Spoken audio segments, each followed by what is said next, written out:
Saudara pemirsa, Tenar News TV 9 akan wawancara secara langsung dengan praktisi hukum Bapak Dr. Andes Yonan Arifin SHMM. Kita lanjut wawancara.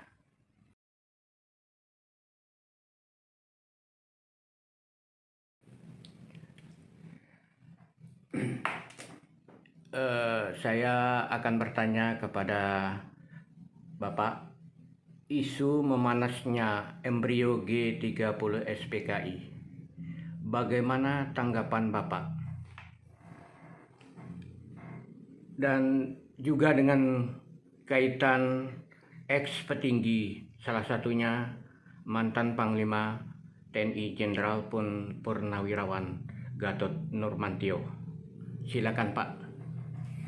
Baik, bagus sekali pertanyaannya. Pertanyaannya adalah berkaitan dengan isu bangkitnya embrio G30 SPKI. Kita kembali menyoroti tentang perjalanan G30 SPKI. Baik, G30 SPKI adalah memang sejarah kelam buat negara kita. Namun G30 SPKI organisasinya atau apapun rumah tentang organisasi G30 SPKI tersebut itu kan sudah dihapus melalui TAP MPR 25 tahun 1966. Sejak saat itu kan sudah tidak boleh ada aktivitas berupa apapun yang keterkaitan dengan melaksanakan atau melakukan ajaran-ajaran yang terkait dengan organisasi G30 SPKI. Organisasi ini sudah tegas, jelas sudah dibubarkan. Jadi seharusnya diwaspadai boleh, tapi jangan paranoid. Nah, isu ini boleh beberapa yang dikaitkan dengan adanya, kalau tidak salah, deklarasi yang ada di Taman Makam Pahlawan. Mungkin itu maksudnya Pak? Ya, betul. Baik. Nah, kalau kita lihat, kalau kita paranoid kepada gerakan-gerakan G30 SPKI, saya rasa itu nggak perlu diparanoidkan. Karena apa? TNI, Polri, beserta jajarannya sesuai dengan ketentuan garda di depan bagi keamanan negara itu mudah mendeteksi. Nah, haruslah memang kita waspada. Jika kita tidak waspada, tapi bagi saya itu masih terlalu nggak perlu ya diparanoidkan. Kita sudah mencoba berpikir ke depan. Bagaimana ancaman dari luar yang akan datang? Bagaimana kekuatan negara kita untuk menghadapi ancaman-ancaman agresi fisik atau agresi internal dalam negeri kita? Begitu susah payahnya pendiri-pendiri negara. Apa yang saya sampaikan pada waktu pernah sesi yang lalu adalah kita sekarang sedang menghadapi tantangan-tantangan di internal bangsa. Ingat, satu, bahwa kita sudah bertekad negara kesatuan Republik Indonesia itu harus dipertahankan. Jadi antara pengawas-pengawas LSM atau apapun lah namanya terhadap pemerintah itu sangat dibutuhkan. Negara kita negara demokrasi. Silahkan berbeda pendapat, tapi outputnya jangan berpikir kepentingan sepihak. Kalau ini dipaksakan, bukan tidak mungkin mendekati disintegrasi dengan isu-isu melalui opini atau dengan cara apapun yang dapat mengakibatkan terpecah belahnya kelompok warga negara Republik Indonesia kita yang sudah menjadi negara kesatuan Republik Indonesia harga mati. Nah, baik, terkait dengan terjadinya satu insiden. Ini kita anggap insiden kecil ya, insiden kecil sebenarnya, cuma tata cara saja. Saya yakin, saya nggak terlalu membuat apakah itu buruk atau tidak, itu bukan komentar saya.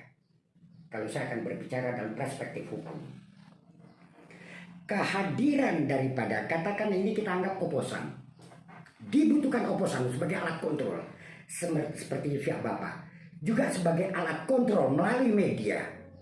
Sejauh mana rule of the game daripada pelaksanaan dari amanat rakyat, yaitu pemerintah harus menjalankan sesuai dengan ketentuan undang-undang.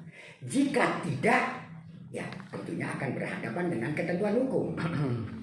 Begitu juga tentang kebebasan memberikan pendapat yang dilaksanakan oleh beberapa petinggi-petinggi yang terus terang mereka senior kami, senior saya. Kita anggap objektif, bertujuan baik. Namun, apakah pada tempatnya? Alat kontrol tidak buruk. Alat kontrol sangat baik. Negara demokrasi. Ada yang berpendapat, beribu pendapat. Pemerintah harus menampung. Jika itu baik, katakan baik dan laksanakan. Terkait dengan program-program nasional. Tapi tentunya perjalanan daripada mengeluarkan pendapat tersebut ditentukan oleh undang-undang. Dalam undang-undang dasar misalnya, pasal yang ditentukan oleh pasal 28E ayat 3 tentang kebebasan mengeluarkan pendapat. Bebas.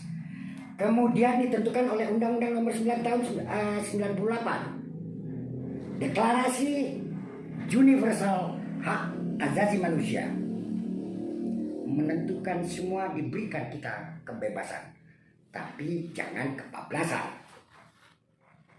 Jika terjadi sesuatu hal yang melanggar hukum, ya proses. Apa yang dikatakan ada 3 proses tersebut harus diikuti. Supremacy of law, ketentuan hukum sudah harus melalui ketentuan hukum semua. Dan penegak hukum harus menjalankan sesuai ketentuan hukum. Dan semua harus sama di mata hukum, equality before the law. Sesuai pasal 27 ayat 1, tidak pandang bulu. Ketentuan hukum sama. Eksekutif mulai dari bawah, rakyat jelata sama. Jangan terdiskriminasi seperti apa yang saya sampaikan. Tumpul ke atas, tajam ke bawah. Sekali lagi, hanya saja menurut saya pada waktu penyampaian itu dalam situasi yang sedang pandemi tentang COVID itu memang disesalkan. Kami anggap itu memang gerakan moral. Gerakan moral tidak ada bertentangan. Tapi jangan gerakan politik yang membuat memanas situasi internal. Karena terus terang, perekonomian kita sedang tidak bagus. Carut marut. Kita harapkan situasi kondusif. Kawal kinerja penguasa agar sesuai dengan rule of the game. Jadi jangan pada saat seperti pandemi sekarang justru kita lupa karena memang syahwat politik, akibatnya terjadi satu penyebaran COVID. Terido. Lalu pertanyaan saya, apa langkah yang seharusnya dilakukan oleh penguasa atau pemerintah atau warga negara terkait dengan bela negara? Silakan Pak. Baik. Bela negara ini adalah satu program yang memang benar-benar ini yang dapat menyatukan, menguatkan kualitas bangsa. Wajib seluruh warga negara wajib berkesatuan dan berkekuatan antara TNI, Polri sama-sama melindungi negara. Kenapa? Kalau sudah terbelah yang berkaitan dengan opini ideologi kepada satu golongan, ini sudah membahayakan terhadap kesinambungan, kebersatuan dalam berbangsa dan bernegara. Bukan tidak mungkin akan runtuh NKRI kita yang sudah harga mati, yang sudah ditekad bulatkan mulai dari Sabang sampai Merauke, harus bersatu untuk mempertahankan gangguan-gangguan keamanan negara. Dan di dalam bersatu kita gotong royong sesama agama, sesama etnik, sesama budaya, untuk memajukan perekonomian kita, untuk menguatkan kekuatan ekonomi kita dalam rangka memenuhi kesejahteraan masyarakat. Tensi, kalau ekonomi kuat, tensi politik pasti turun. Kalau ekonomi menurun, tensi politik akan menguat. Hal ini harus diperhatikan. Nah, para petinggi-petinggi kita ini harusnya islah. Silakan dia di garda belakang untuk mengontrol eksekutif. Dan eksekutif harus siap dikontrol. Karena dari pihak pengawas, yaitu mulai dari warga negara, jelmaan DPR, jelmaan dari warga negara. Jika DPR lemah, yaitu warga negara melalui LSM, melalui apapun sesuai dengan ketentuan undang-undang. Jadi janganlah, para petinggi ini kan mengenal semua ketentuan hukum. Janganlah melanggar hukum. Islah. Apa ide cemerlang mereka? Ide cemerlang sampaikan kepada pemangku penguasa. Duduk, kontrol, tapi objektif dan konkret, berkualitas. Jangan hanya opini di jalanan, mengakibatkan negara ini pasti runtuh. Karena ada yang akan mengikuti. Ada mengikut kanan, ada yang mengikut kiri. Ini yang kita jauhkan. Pertama, jauhkan dari opini yang tidak benar. Kalau opini benar, rakyat pasti dukung. Nah, kembali lagi tentang langkah-langkah yang dilakukan di Kalibata oleh beberapa mantan petinggi, ex petinggi-petinggi negara, termasuk mantan Panglima ya, Gatot Nurmantio dan rekan-rekan, ex ya. Ya, satu contoh kalau dianggap opini itu baik, rakyat sudah pandai. Anak-anak muda sudah milenial, tahu mana yang baik, itulah demokrasi. Dan kita tidak ingin kembali ke situasi otoritarian. A kata A, B terus salah. Sekarang ada control, check and balance. Jadi buat pendapat saya itu sebenarnya tidak hal yang besar. Namun jangan dibesar-besarkan. Kembali duduk dan tarik diri, keluarkan ide. Boleh dikawal seperti melalui Bapak, rekan-rekan, melalui media. Boleh mereka datang ke istana, ini programnya. Jangan di sana berbicara keburukan yang itu tidak benar. Kalau benar, rakyat dukung, tapi bukan membuat gaduh. Baik. Pertanyaan berikut, apa peran serta warga negara yang terkait dengan isu saat ini, yaitu bangkitnya Partai Komunis Indonesia, yaitu PKI? Silakan Pak. Kembali lagi, hak warga negara ini kan benar-benar sudah ditentukan di dalam pasal 27 ayat 3, di pasal 30 ayat 1 sampai 2, 3, 4, 5. Mulai dari peran serta warga negara untuk wajib bela negara tersebut, kemudian di situ juga TNI, pertahanan rakyat semesta, untuk membantu TNI, Polri dalam rangka meningkatkan kualitas negara, mengamankan negara, diwajibkan kepada seluruh warga negara. Nah, apa yang harus dilakukan? Warga negara satu sama lain bukan memberikan informasi-informasi yang memang tidak benar. Seperti alat elektronik sekarang itu begitu mudahnya, bahkan bukan tidak mungkin, salah saja memberikan itu diterima walaupun tidak benar, lama-lama dianggap benar. Ini sudah benih perpecahan. Dan hukumnya pun ada di dalam kitab undang-undang pidana, mulai dari 310 sampai 321 itu ada ketentuannya, ada sanksi hukumnya. Pasal? Ya, mulai dari pasal 310 mengenai pencemaran nama baik dan lain sebagainya, itu ditentukan dalam undang-undang pidana dan ada sanksi hukumnya. Di dalam pasal 27 ayat 30 mengenai undang-undang ITE itu juga ada ketentuannya dan ada pasalnya. Sanksi hukum bentuknya bagaimana, Pak? Sanksi hukumnya? Sanksi hukum memang tidak besar. Salah satu contoh kalau di dalam pasal itu di bawah 5 tahun ya, tapi paling tidak itu udah satu pelanggaran hukum. Mungkin nggak terlalu saya jelaskan terlalu jabar, atau ketentuan di dalam pasal 27 mengenai pencemaran nama baik tersebut. Ancamannya bahkan 4 tahun juga di bawah 5 tahun ya, namun dendanya pun ada kurang lebih 1 miliar. Hal itu paling tidak membuat satu efek jerah kalau mereka melanggar hukum. Ya.